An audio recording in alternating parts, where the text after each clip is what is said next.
ओम नमः शिवाय। ओम नमः शिवाय। सज्जन हो, शिव पुराण पढ़ने से मनुष्य को मनोवांछित फल मिलता है और मनुष्य निष्पाप हो जाता है। उसे सभी सुखों का उपभोग मिलता है। सज्जन हो, शिव पुराण का लाभ होने के लिए ये कथा लास्ट तक सुनिए और आगे वाली कथा सुनने के लिए चैनल को सब्सक्राइब कीजिए।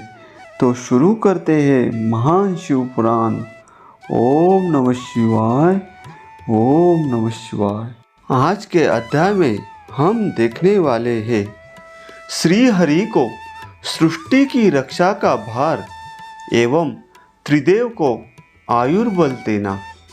परमेश्वर शिव बोले, हे उत्तम व्रत का पालन करने वाले विष्णु, तुम सर्वदा सब लोकों में पूजनीय और मान्य होगे। ब्रह्मा जी के द्वारा रचे लोक में कोई दुख या संकट होने पर दुखों और संकटों का नाश करने के लिए तुम सदा तत्पर रहना।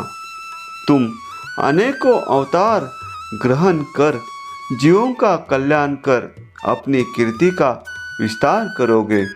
मैं तुम्हारे कार्यों में तुम्हारी सहायता करूँगा और तुम्हारे शत्रुओं का नाश करूँगा। तुम में और रुद्र में कोई अंतर नहीं है। तुम एक दूसरे के पूरक हो। जो मनुष्य रुद्र का भक्त होकर तुम्हारी निंदा करेगा, उसका पुण्य नष्ट हो जाएगा और उसे नरक भोगना पड़ेगा।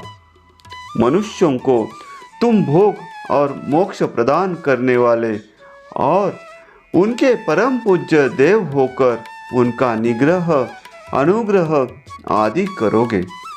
ऐसा कहकर भगवान शिव ने मेरा हाथ विष्णु जी के हाथ में देकर कहा, तुम संकट के समय सदा इनकी सहायता करना तथा सभी को भोग और मोक्ष प्रदान करना तथा सभी मनुष्यों की कामनाओं को पूरा करना।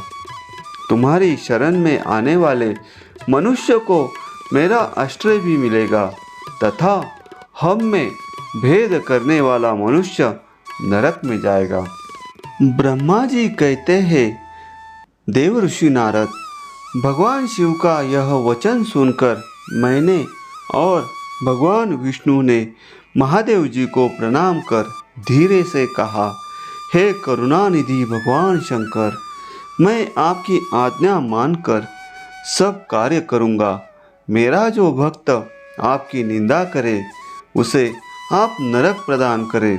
आपका भक्त मुझे अत्यंत प्रिय है। महादेव जी बोले, अब ब्रह्मा, विष्णु और रुद्र के आयुर्बल को सुनो। 4000 युग का ब्रह्मा का एक दिन होता है और 4000 युग की एक रात होती है। 30 दिन का एक महीना और 12 महीनों का एक वर्ष होता है। इस प्रकार के वर्ष प्रमाण से ब्रह्मा की 100 वर्ष की आयु होती है और ब्रह्मा का एक वर्ष विष्णु का एक दिन होता है। वह भी इसी प्रकार से 100 वर्ष जिएंगे तथा विष्णु का एक वर्ष रुद्र के एक दिन के बराबर होता है और वह भी इसी क्रम से 100 वर्ष तक स्थित रहेंगे।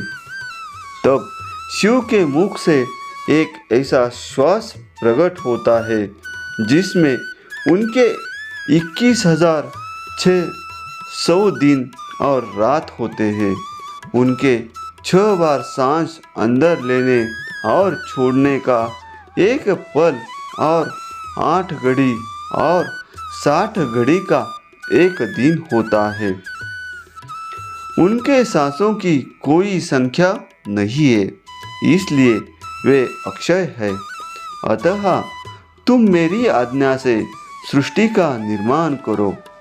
उनके वचनों को सुनकर विष्णु जी ने उन्हें प्रणाम करते हुए कहा कि आपकी आज्ञा मेरे लिए शिरोधार्य है। यह सुनकर भगवान शिव ने उन्हें आशीर्वाद दिया और अंतर्धान हो गए। इसी समय से लिंग पूजा आरंभ हो गई। मित्र हो, अगला अध्याय सुनने के लिए चैनल को सब्सक्राइब करो।